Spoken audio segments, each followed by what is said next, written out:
My daughter-in-law was standing in the hallway, her face tight with anger. Right there in the house my husband and I built together. She looked straight at me and said, "This isn't your home anymore." My son, who acted like he worked for her instead of being my child, didn't say a single word. He just stood there watching while she packed up all my things into cardboard boxes. I walked out of that house carrying nothing but my purse and a piece of paper, a deed clause my husband left me before he died. 3 weeks later, I came back, not as the woman she tried to kick out, but as her landlord. And by the end of everything, I had uncovered all her lies, taken care of the people who really mattered, and buried my own son because of the mess she caused. This isn't some story about getting revenge. It's about staying alive when everything feels like it's falling apart. And trust me, you're probably not ready to hear what happened next. Before we start, think about this. What's one life lesson you believe everyone should learn before it's too late? Go ahead and share it in the comments side. Love to know. It all started on a Sunday afternoon. I thought I'd just come home, put away some groceries, maybe start a load of laundry. Nothing special. I'd only been gone 3 days on a little quilting trip with my church friends, but the moment I pushed open the front door, I knew something was wrong. The house didn't smell the same. It was too clean, almost empty. My shoes weren't by the door. The little basket where I always tossed my keys was missing. I set my purse down and called out, "Mark." No answer. The kitchen was silent, too quiet. That's when I saw them. 5 boxers, taped shut, sitting in the corner like someone had ordered my whole life for delivery. One of the boxers had my own handwriting on it, "Christmas China." My stomach turned over. I walked down the hall and saw the door to my bedroom wide open. Inside, the bed had no sheets. My dresser drawers were empty, and the picture of me and Franco, our big anniversary in Branson, was lying face down on the floor. The glass cracked. And there she was, Vanessa, standing in the middle of it all with her arms folded like she'd been waiting for me. She looked at me so calm, like she was reminding me to put the milk back in the fridge. "We talked about this," she said. I stared at her, trying to understand what she meant. My voice shook when I finally asked, "Where's Mark?" She didn't blink. "He's not getting in the middle," she said. "You've turned this house into a nightmare. It's not working anymore. You can't stay here." My hands started to tremble. "You're kicking me out?" I whispered. She actually rolled her eyes. "Don't be dramatic," she said. "You've known this was coming. You've been living here rent-free for 4 years, Anne. It's time you figure things out." I didn't know what hurt more, hearing her call me Anne like I was a stranger, or the way she said "for years," like I'd been freeloading instead of grieving my husband. I moved in because Frank died right there in that house. I couldn't handle life on my own, and they told me I was welcome. I didn't argue. I just turned around and went to find my son. He was out in the backyard, pretending to fix a latch on the fence that wasn't even broken. "Mark," I called.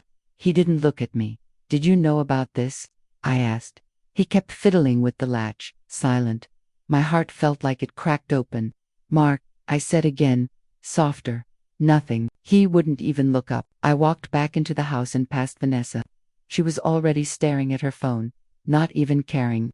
"You've got till tonight," she said without lifting her head.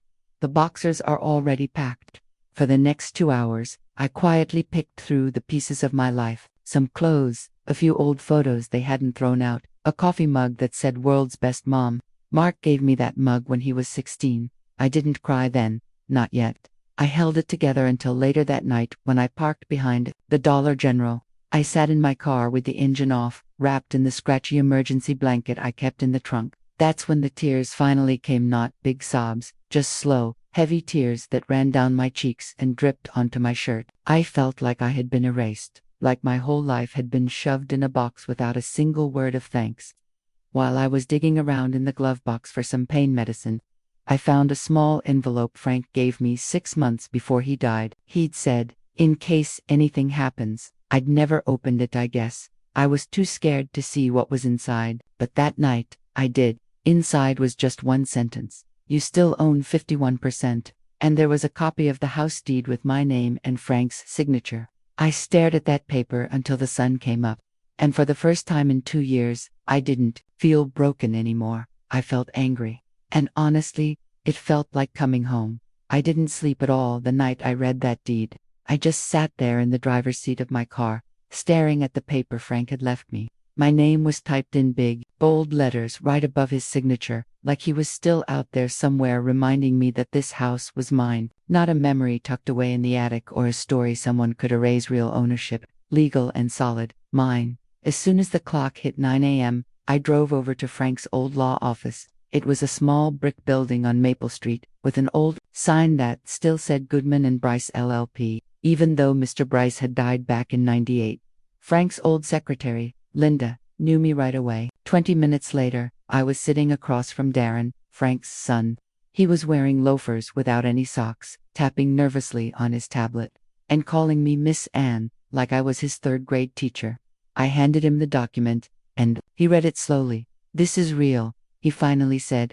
"Your husband never updated the deed when he refinanced in '07. That means this part here still counts. You're the controlling owner."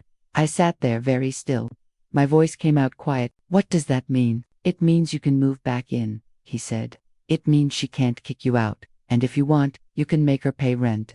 You could even evict her." I didn't smile or clap my hands. I just nodded, then filed the papers. He blinked at me. All of them, all of them. He started working. That night, I stayed over at my friend Darlene's condo. I curled up on her flowered couch, eating cold chicken salad while she tried not to ask me too many questions.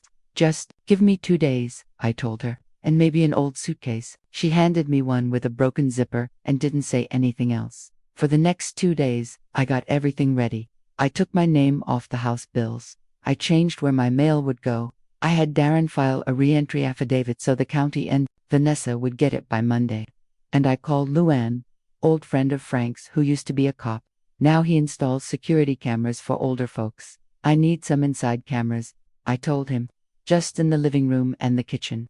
I want everything documented." He didn't ask why. By Monday, I wasn't wearing my grief anymore. I was wearing my best court shoes, a clean blouse, and an envelope full of legal papers. When I pulled into the driveway, I did it like I owned the place, because I did. Vanessa was standing in the front window with a coffee mug, looking like she'd just swallowed a bug. Mark wasn't home. I knocked, but I didn't wait for her to answer. I opened the door and stepped inside. She came forward, blocking the hall. "You can't just—" I held up the lease. "I'm not moving back in as your mother-in-law," I said calmly. "I'm moving in as your landlord." She stared at the paper in my hand. "This is a joke. The new rent is written right there. Due on the 5th of every month. Utilities aren't included. And from now on, the pantry is for paying tenants only." Her mouth opened, then closed again. "Mark didn't agree to this. Mark doesn't own the house." I walked right past her into what used to be my room. It was empty, but not for long. Darlene's old suitcase rolled in behind me, along with the man installing the cameras, and 2 boxers labeled Documents and Essentials. I spent the afternoon unpacking while Vanessa stomped around the house like she could scare me away if she just made enough noise. Around 5 o'clock, Mark came home. I heard his keys before I saw him. When he turned the corner and saw me standing there, his shoulders sank like the weight of the world was pressing down. "Mom," he said, "what are you doing?" "Living in my house," I answered simply. He looked at Vanessa. She didn't say a word. "You filed papers with a lawyer?" he asked. "And the cameras are those even legal?" "They're legal. And I told you about them," I said. He rubbed his temples. "This isn't what Dad would have wanted." For a moment, I wanted to scream. I wanted to grab his shoulders and yell, "You don't get to use your father as an excuse when you stood there and watched her throw me out like trash." But I didn't. I just looked at him and said, "Then maybe you should have read the papers he left." That night, I locked my door and sat on the edge of the bed, staring at the wall. It didn't feel like winning. It didn't feel like revenge. It felt like setting things right, like putting a crooked picture back on the hook. But deep down, I knew this wasn't over. Women like Vanessa don't lose quietly. They don't lose quietly, they lose loud. And I was about to find out just how loud Vanessa could get. I didn't ease into taking control. I came back ready to make sure they both felt exactly who was in charge. By Tuesday morning, I'd already done plenty. I put a lock on the pantry and set up a password for the Wi-Fi. I changed the washing machine so it needed a prepaid card to run. I even scheduled pest control without telling them. When the man in the jumpsuit knocked on the door, Vanessa's eyes went wide. "We don't have pests," she snapped. "We do now," I said calmly. handing the man a list of everywhere to spray. She followed me into the kitchen, ranting about how I was crossing lines and invading her space. I didn't flinch. I'd printed out 3 copies of the lease, one pinned to the fridge, one on the corkboard in the hall, and one sealed in an envelope on her nightstand. All signed, all official, all legal. This is harassment, she hissed. This is property management, I said, and walked away. That night after dinner, she tried to pull Mark into it. She dragged him into the living room, clearly expecting him to back her up. He sat on the edge of the couch, looking tired, like he hadn't had a good night's sleep in years. Maybe it's just temporary, he mumbled, rubbing the back of his neck. Maybe we just give her space. Vanessa's voice went sharp. This isn't a guest, Mark. She's treating us like tenants. You are tenants, I called, from the hallway. You don't own this house. Vanessa stormed off and slammed the bedroom door so hard the picture frames rattled. Mark didn't follow her. I could see it happening. He was folding in on himself, caught between 2 sides he couldn't balance anymore. Every night, I watched the security cameras on my phone. Nothing obsessive, just a routine. Most nights were boring. Until Tuesday. That evening, Vanessa left around 6:45 p.m. She didn't tell Mark where she was going. She didn't take the kids. She just said she was meeting her friend Julie for wine. She came back at 1:12 in the morning. She wasn't tipsy. She wasn't even relaxed. She looked like she'd just stepped off a stage after a long performance. The next week, it was the same thing. Tuesday night. This time, she came home even later, and I noticed she was wearing a different perfume. I smelled it lingering in the hallway. Wednesday morning, I sat at my laptop and made a listing for the guest room on Airbnb. I used a fake name. The rules were simple: tenant access only, verified ID, no same-day bookings. When Vanessa saw it online, she lost it. You're renting out our house to strangers. It's my house, I said, not raising my voice. And they're not strangers. They're screened guests. I have children, she shrieked. Then you shouldn't have thrown out the person who helped raise them. The first guest arrived, that Frigga polite college kid. He stayed 2 nights and left me a nice review. Vanessa didn't speak to me all weekend. Sunday night, she tried to reset the Wi-Fi to lock me out. It didn't work. I'd already moved the router into my room and secured it with a password she didn't have. She pounded on my door for 10 minutes. I didn't answer. I wanted her to feel it, her control slipping away, piece by piece. Monday morning, I decided to see where she was really going. She left the house in yoga pants, but didn't take a gym bag. She drove 10 miles out to the edge of town and parked outside a rundown apartment complex I didn't recognize. I parked a little ways down the street and watched. She didn't go inside right away. She paced by the door, checking her phone, looking nervous. Then, a man came out. He was in his late 30s, with neat hair and a casual way about him. He kissed her on the cheek. She kissed him back on the mouth, long, like people who weren't just friends. She followed him inside, and they were in there for 2 hours. When she came out, she looked pale and sick, like pretending all night had worn her down. She drove home fast. I didn't follow her. I didn't need to. I already had what I needed. That night, I watched the camera feeds. At 11:43 p.m., she opened the back door and let that same man in. He walked straight to the kitchen, drank from one of my old mugs, then disappeared down the hallway toward her bedroom. Mark was asleep on the couch, phone in his hand, completely unaware. I recorded everything. I saved a copy to cloud storage and put it on a USB drive labeled for legal use only. Then I sat on my bed staring up at the ceiling for hours. It wasn't about catching her anymore. It was about protecting what little was left. Because Mark wasn't just getting quieter. He was disappearing, little by little, like he was giving up on life. I didn't show him the footage right away. Part of me worried it wouldn't even matter. He'd gotten so hollow. He worked late, slept on the couch, barely ate. I started watching him the way you watch a fire that's almost gone, out hoping to find something, anything, to throw on the embers before the light disappeared completely. The problem was, Mark didn't want help. Every time I tried to ask him if he was okay, he'd make a little joke or leave the room. Like just being near me was too much for him to handle. It wasn't until Thursday that I finally saw the truth. I had gone into the garage to look for an old screwdriver and noticed a locked cabinet I hadn't thought about in years. Mark used to keep camping stuff and paint supplies in there. The padlock was flimsy, one of those cheap ones you could pop open with a butter knife. Inside, behind a stack of dusty papers and tangled extension cords, there was a small wooden box. When I opened it, I found 3 pill bottles. None of them had proper labels. 2 had Mark's name scribbled on with a Sharpie. The third didn't have any name at all. I took the bottles into the kitchen and started looking up the pills online. My heart sank. They weren't just antidepressants.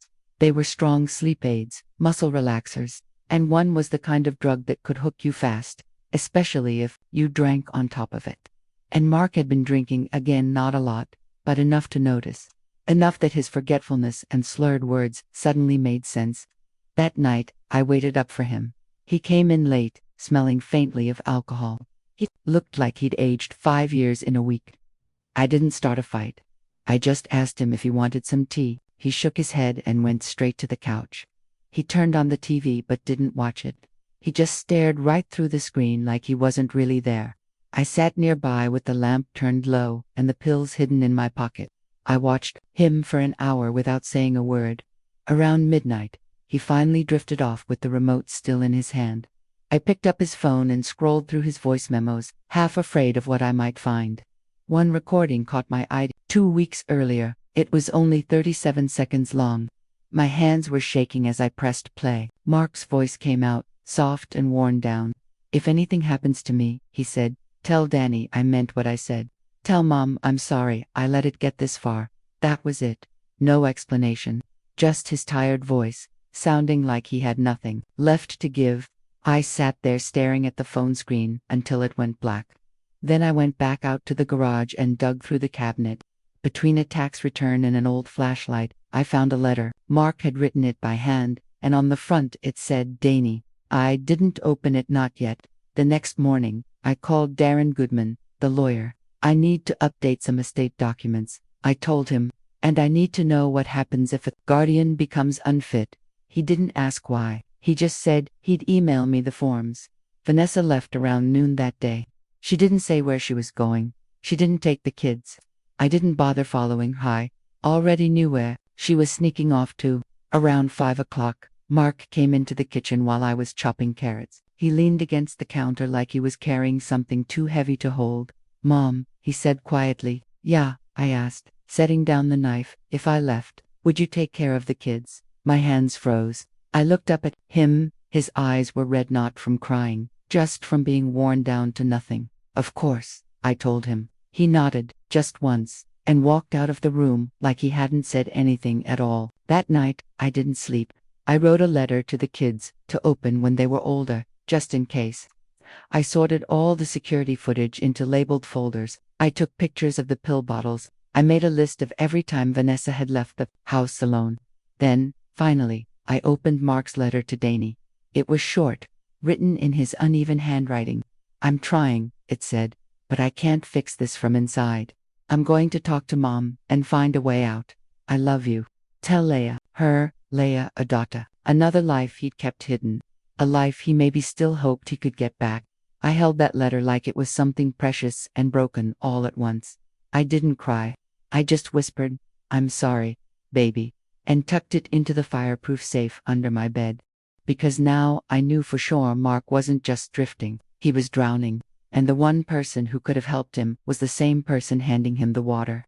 It happened so fast, I still can't remember if I screamed first or if it was Vanessa. 1 minute we were in the kitchen, arguing again. I had so gently asked if Mark had thought about talking to someone about the pills, the exhaustion, the way he looked like he hadn't slept in weeks. Vanessa walked in halfway through and turned it into a fight.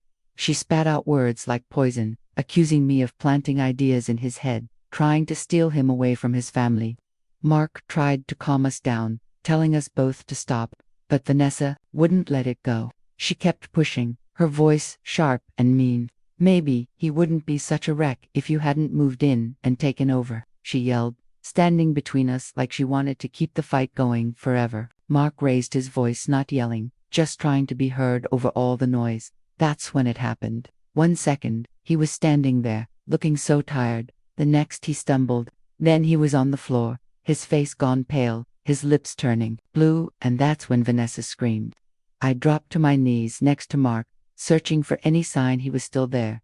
Pulse, a breath, anything. Mark, talk to me," I yelled. but his eyes had already gone glassy. Vanessa was shaking so badly she nearly dropped her phone. I took it right out of her hands and called 911 myself. My voice was shaking, but I got the words out. Our address. My son wasn't breathing.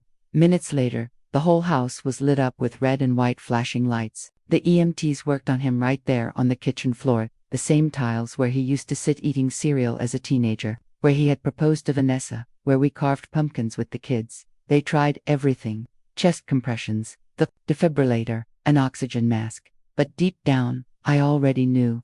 The second I saw his face, I knew he was gone. The ride to the hospital was so quiet, except for the siren. I sat next to his stretcher, holding his hand like I could somehow pull him back. I kept whispering every apology I had ever owed him. "I'm sorry," I said. "I should have seen it sooner. I should have made you talk to me." At the hospital, they left us sitting in the waiting room for 20 minutes before a young doctor finally came out. He looked tired, like he'd done this too many times. He didn't even have to say the words, he just shook his head. "We did everything we could," he said quietly. Vanessa dropped into a chair, making a noise like she'd been punched. I just stood there, still holding Mark's wallet, still smelling his cologne on my sleeves. When a nurse asked if I wanted to see the body, I said yes. Vanessa didn't move from her chair. I walked into the small room where they had him. The sheets were clean, the lights were soft, like they were trying to pretend it wasn't just a cold, sad place for the dead. I sat down beside him and put my hand on his forehead. It was already cold. "You didn't deserve this," I whispered. "You were trying to get out. I know that now." When I got back home, the silence was almost too much to stand. Vanessa locked herself in the bedroom. The kids went to stay with their parents. I sat alone in the living room, replaying everything. In my head, every sign I had ignored, every chance I'd missed to help him. Then I opened my laptop and pulled up the security footage. I went back to the week before. Wednesday morning, there it was, Vanessa in the kitchen, Mark's mug on the table. I watched her open a drawer, pull out a bottle, and tip something into his coffee. She did it so smoothly, like she'd done it before. Then she set the mug back down, calm as anything. A minute later, Mark came in and drank it without thinking twice. I stared at that video for a long time. Then I saved it, uploaded it to the cloud, and copied it to a USB drive I locked away in the safe. That night, I didn't sleep. I pulled out the letter Mark had written to Danny and read it again. "Tell Leia I miss her," he'd written. I didn't know who Leia was yet, but I knew she mattered. I knew Vanessa didn't care who she hurt to keep her lies going. 3 days later, we buried my son. At the funeral, Vanessa played the grieving widow. She wore a tight black dress, dabbed at her dry eyes with a tissue she didn't need, and kept glancing around to see who was watching. After the service, as people were leaving, a young woman came up to me. She had dark hair and a little girl, clinging to her leg, a little girl with Mark's eyes. "Are you Anne?" the woman asked softly. "I am," I said. "I'm Danny," she said, her voice shaking. "This is Leia." I didn't cry, I didn't fall apart. I just nodded and said, "I've been waiting to meet you." Because in that moment, the truth wasn't just my burden anymore. It was, standing right in front of me, with a child's wide eyes, and a future I was going to protect. Leia looked so much like Mark, it almost took my breath away. Those same uncertain eyes, the same way she clung to her mother's leg, just like Mark, used to hide behind my skirt when he was scared. I knelt down slowly, careful not to startle her. "Hi," I said softly. She didn't say a word, she just stared up at me, blinking like she was trying to memorize my face. Danny shifted from foot to foot. "I didn't know if I should come," she admitted. "He said he was going to tell you everything. He was trying to get out." "He was," I said. "I know." We didn't talk long, just a few quiet words. Before she left, she handed me an envelope. "He wrote this for you," she said. In case he didn't make it." I held it like it was the last warm piece of him I'd ever have. Vanessa didn't see any of this. She was too busy pretending to cry for the neighbors and whispering to her mother about who was sitting where. But I knew. And soon, everyone else would too. I waited until I was back home alone before I opened the envelope. Mark's handwriting was messy and rushed. "Mom, if you're reading this, I didn't get out in time. I'm sorry. I tried. I was going to ask you to help me file for custody. I was going to sell my car to pay you back. I just needed more time. Danny's not the enemy." She's the only person who made me feel human again. Tell Leah I loved her. Tell Vanessa nothing. Burn this if you have to. I didn't burn it. I tucked it into the fireproof box with the USB drive and the video of Vanessa putting something in his drink. Then I called Darren, the lawyer. What do I need to know about guardianship rights? I asked. He told me I'd need proof that Vanessa was unfit. That could mean emotional, legal, or financial evidence. One already had some of it, but not enough. Not yet. So I started looking. I searched the house from top to bottom, slow and careful. Only when Vanessa was out with the kids or pretending to work at that fancy co-working space she bragged about. I found two things that mattered. First, a pile of opened credit card statements hidden behind the laundry detergent. Vanessa was buried in debt. She'd maxed out 3 cards, one in Mark's name and hadn't paid anything in months. Second, a little metal lockbox shoved in the back of their closet. Inside was a second phone, a burner. No fingerprint lock, just texts and call logs. Most messages were from a contact saved only as R. The latest one said, "She's sniffing around too much. We need to cool it." I took pictures of everything. Then I called the number. It rang twice and went to voicemail. A man's voice said, "This is Ryan, leave it short." I didn't say a word. I hung up. I wasn't going to leave a trail. The next day, I called Mark's therapist's office. I told them I was handling his estate and needed any records for the guardianship paperwork. They sent over a summary of his sessions and, by mistake, a digital folder with a voice recording called Joint Session Vanessa Only. I clicked play and sat perfectly still. Vanessa's voice came through, clear as day. He kept saying he wanted to leave, that he wanted to take the kids. I told him no one would believe him. Not with the pills, not with the drinking. I didn't mean to push it that far, but honestly, part of me hoped he'd just stop talking. I gave him something. I don't remember what. I just needed sleep. I listened to that recording twice. Then I saved it and didn't tell anyone. Not yet. That night, Vanessa came home acting like nothing had happened. She was almost cheerful. She asked if I wanted Thai food. I didn't answer. Then she asked if I'd watch the kids for the weekend while she decompressed. I said yes, not because I wanted to help her, but because it would buy me time. As soon as she left, I filed the first petition for emergency guardianship. I attached everything: her credit card debts, the video of her drugging Mark's drink, the therapist's recording, a typed transcript. Darren warned me it could take weeks, maybe months. Unless you have something public, he said. Something that tips public opinion in your favor. Judges read the news too. That's when I reached out to Jules, the woman who hosts a big local parenting podcast. She had over 300,000 followers and was known for exposing bad moms. She did it with a mix of kindness and absolute fury. I didn't tell her everything. I just sent the audio clip anonymously with the subject line, "A mother's secret confession." She replied 2 hours later, "Posting tonight." I closed my laptop, turned off the lights, and sat in the dark waiting for the war to start. I didn't sleep that night, not because I was scared of Vanessa. Those days were over. I stayed awake because I knew the court wasn't going to make this easy. Not with all the mess Mark left behind. No signed will. A house full of secrets. The clerk gave me a hearing date 2 weeks away. If I wanted emergency custody sooner, I'd need proof. Hard proof that the kids were in danger. I had some of it. The therapist's tape, the video, the debt, but nothing bloody. Nothing a sharp lawyer couldn't spin into something harmless. And Vanessa had hired one now, a fast-talking woman from Des Moines, who looked like she'd eat grandparents for breakfast. She posted fake inspirational quotes between bragging about her custody wins. But I wasn't afraid of her either.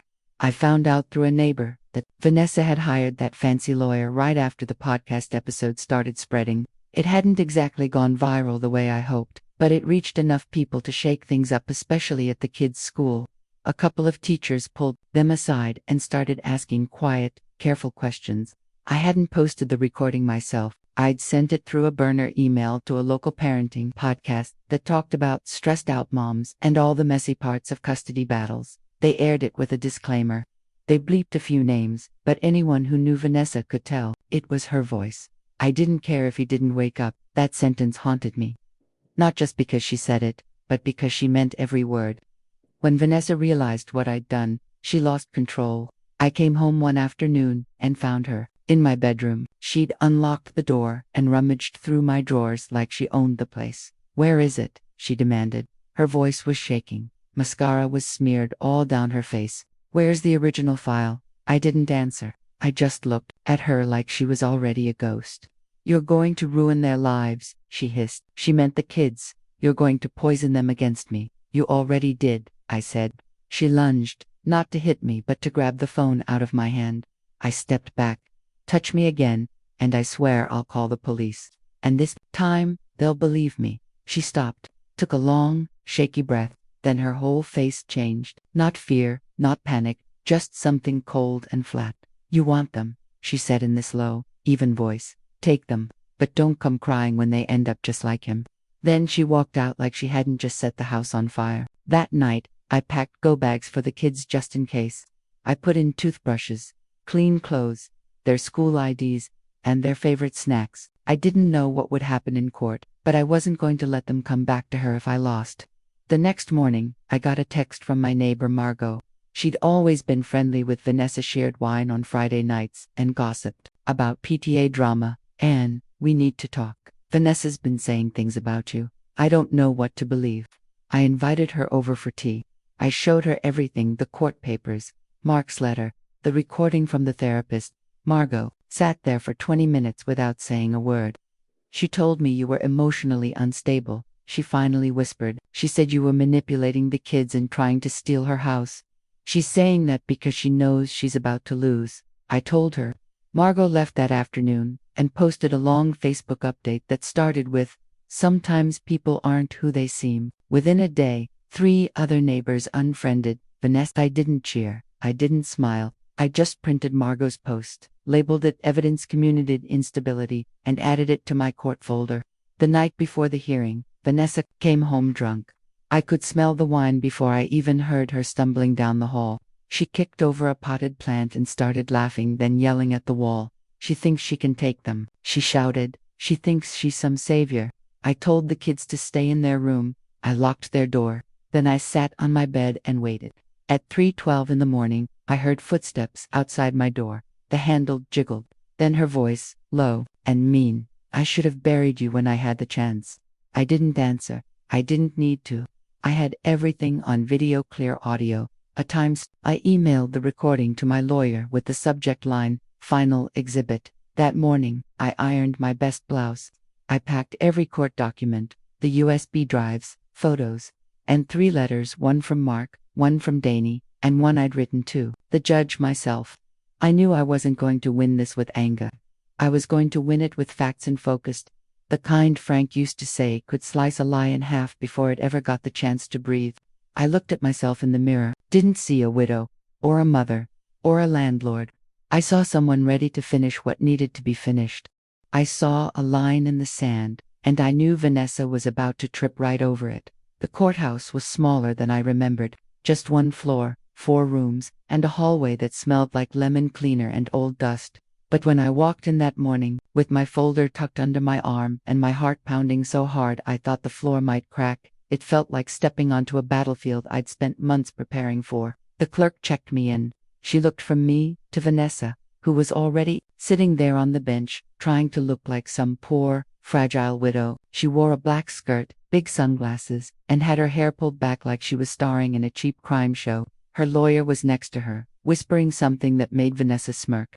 And right then, I knew she thought this was going to be easy. She thought I would fall apart under pressure, or look like some old, bitter woman chasing revenge. But I wasn't there for revenge. I was there for the kids, for Mark, and for every single thing she'd broken and lied about. 10 minutes later, they called us into the courtroom. The room was so quiet, you could hear every heel click on the wooden floor. The judge asked us to sit. My lawyer went first. Nothing dramatic, just a clear, steady explanation of what happened. He laid out the timeline, the evidence, the audio recordings, the neighbors' statements, and my sworn testimony. Then he played the tape. Vanessa's voice filled the room, shaky and fast but clear as glass. "I didn't mean to kill him, but I didn't care if he didn't wake up." Her lawyer jumped up, shouting that it shouldn't be allowed. The judge waved it off. "This isn't a criminal trial," he said calmly. "And that is her voice." "Yes," my lawyer replied. The lawyer didn't say another word. Vanessa sat frozen, her fingers digging into her arm like she wanted to tear herself out of her own skin.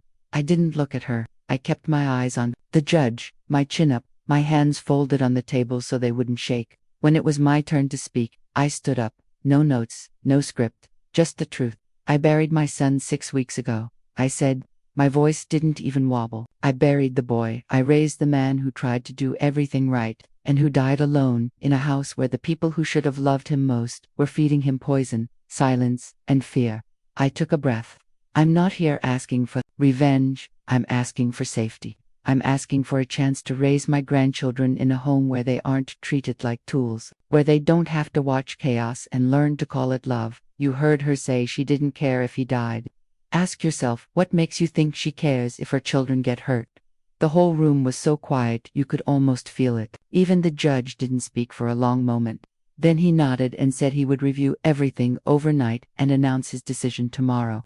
Morning at 9 a.m., Vanessa's lawyer tried to get the case thrown out, saying I was playing on emotion. The judge denied it flat. Bring the children tomorrow, he said. My ruling will be final. Outside, the air was hot and heavy. Vanessa tried to talk to me in the hallway. She said I was destroying her life. She told me I didn't understand what it was like to be alone. I didn't stop walking. I didn't say anything, because she wasn't alone. She'd chosen every lie, every pill, every late-night affair, while my son was dying under her roof. I drove home, picked up the kids from Darlene's, made them dinner, bathed them, read them bedtime stories. I tucked them in, and then sat in the hallway for an hour, just listening to them breathe. I thought about Mark's voice memo, about the way he'd whispered my name like he was reaching for help, about how he'd asked me, would you take care of the kids if I left? That question haunted me more than anything else, because he knew exactly where things were headed, and he stayed anyway. That night, I wrote one last letter. I sealed it and labeled it for the kids to open someday if something went wrong. I wanted them to have every piece of truth I could give. I walked through the house one more time, past the kitchen where Mark collapsed, the living room where I'd first seen Vanessa's affair on camera, the hallway where she'd whispered she should have buried me. Every corner held a memory. Every room reminded me just how fast a home can rot. I went to bed without setting an alarm. I knew I'd wake up. I didn't really sleep much anymore, not in any way that felt real. Mostly, I just waited for morning, waited for the verdict, waited for the last card to fall. I got to the courthouse before the sun came up. I parked in the same spot as the day before, and sat there in the quiet for 15 minutes, letting it all sink in. I needed that moment alone to feel the weight of what this day meant. Because, no matter what the judge decided, something would end today. Either Vanessa's hold over those kids, or my fight to protect them. And I wasn't ready for either. When I finally walked inside, I had my folder tucked tight under my arm. Same blouse, same shoes, same steady look on my face. Vanessa arrived about 10 minutes later with her lawyer. She brought the kids, dressed like she hadn't slept at all. Even though it was cloudy, she wore big sunglasses and held their hands too tight, like she thought she could squeeze some kind of motherly love out of herself by force. The kids looked tired and confused, like they'd been pulled out of bed and stuffed into clothes they didn't pick. I didn't walk over. I just gave them a small nod so they'd see me, their grandmother, the one who made them pancakes on Saturdays and tucked in every stuffed animal for weeks after Mark died. They didn't wave, they didn't smile, but they looked at me, and that was enough. The courtroom filled slowly. A few local reporters came in, probably after the podcast story started spreading.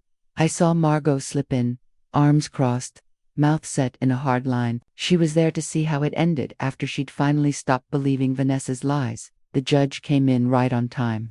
His robe was perfectly straight. His face gave nothing away. He told everyone to sit. He didn't waste time. He said he'd reviewed every document, checked the audio recording against phone records, and found no sign of tampering. He confirmed Mark's voice memo was real. Then, he turned to Vanessa. You've had an opportunity to respond to these claims, he said. His voice was calm. You've denied them under oath, but you have provided no evidence to counter the material presented. You have not offered a stable explanation for your financial and custodial inconsistencies. This court does not find you a reliable guardian at this time. Vanessa stood up and started to cry, not the quiet kind, but loud, desperate sobs that felt staged. You can't do this, she kept saying. You can't take my kids. But the judge didn't flinch. He turned to me. Miss Whitaker, he said, you are granted full physical and legal custody of Olivia and Mason Whitaker, effective immediately. Visitation rights for Vanessa Whitaker are suspended pending further psychological evaluation. This ruling is final. For a second, I couldn't move. My hands were clenched so tight around my folder, I thought it might crack in half. Then I looked at the kids. They were watching everything with wide, uncertain eyes. Olivia reached for Mason's hand. Mason didn't pull away.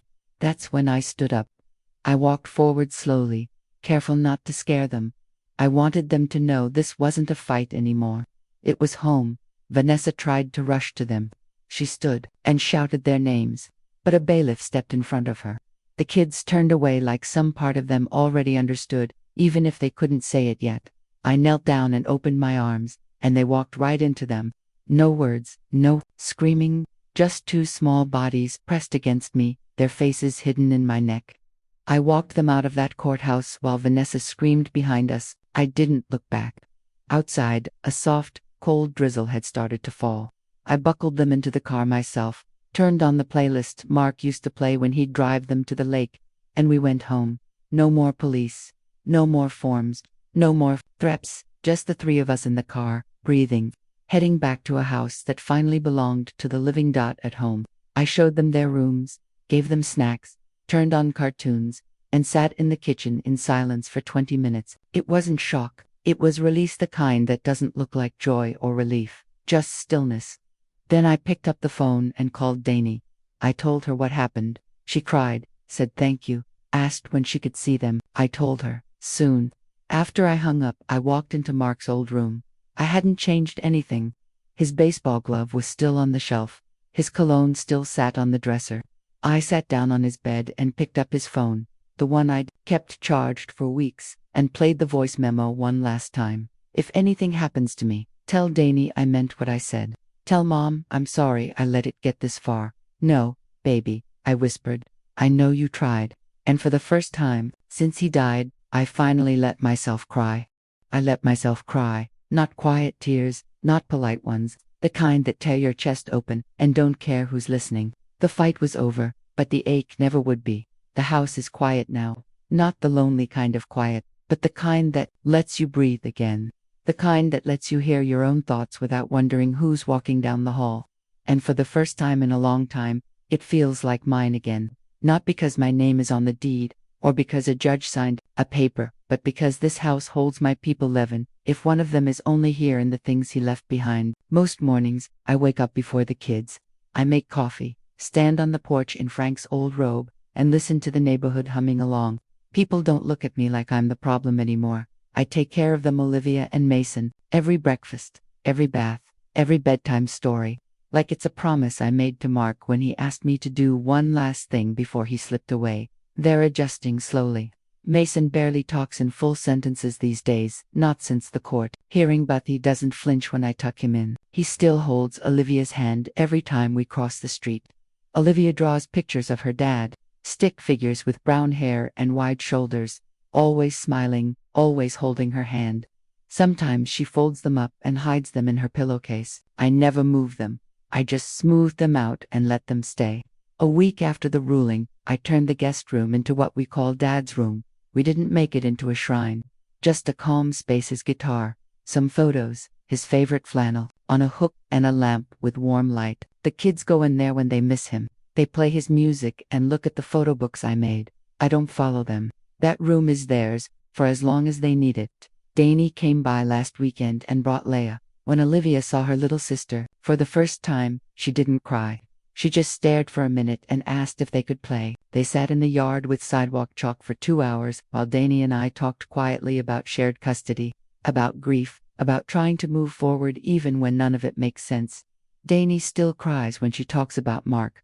So do I, but we don't apologize anymore. The house itself has changed. I painted the kitchen. I replaced the broken pantry door. I took down every camera. I wanted the kids to know they aren't being watched anymore. That this isn't a house full of traps and secrets. That it can be a real home again if we work at it. I've kept some things locked away, the USB drives, the court records, all the old paperwork. Not because I'm hiding them, Because I'm done fighting. That war ended in the courtroom. Every good thing since then has been about gentleness, not control. Last night, Mason sat next to me on the porch and asked, "Will we stay here forever?" I didn't lie. I said, "As long as I can keep you safe, yes." He didn't ask what that meant. He just leaned his head against my arm and watched the sun go down behind the neighbor's shed. After he went to bed, I stood in the hallway for a long time, listening to the sound of two small children sleeping in peace, a sound I hadn't heard in this house since Mark was their age. I walked into my room, picked up Mark's phone, the one I still keep charged, and opened that last voice memo. I didn't press play this time. I just looked at it, like maybe it would rewrite itself and tell me something I'd missed. It didn't. It was the same as always. But I wasn't. I finally understood what he meant. He didn't say goodbye in that recording. He left me instructions. He trusted me. And that's what I hold on to. Not the hate, not the trial, not even the pain. Just the trust. The final gift a son gave his mother. Vanessa never came back after the ruling. She didn't appeal. She didn't send letters. She just disappeared into the mess she'd made. Part of me thought I'd feel something when it was over. Rage, satisfaction, maybe even a little pity. But all I felt was empty space. And honestly, that's better than poison. Because this house, this life, these kids, they aren't part of some revenge story. They're part of rebuilding, brick by brick, day by day. If you asked me now what I remember most about that day when she looked at me and said, "This isn't your home anymore," I'd tell you this: she was wrong. I never left. I just waited for it to be mine again. Right now, I'm sitting at the same kitchen table they once tried to push me out of, telling this story while my grandkids sleep down the hall safe, loved, and finally home.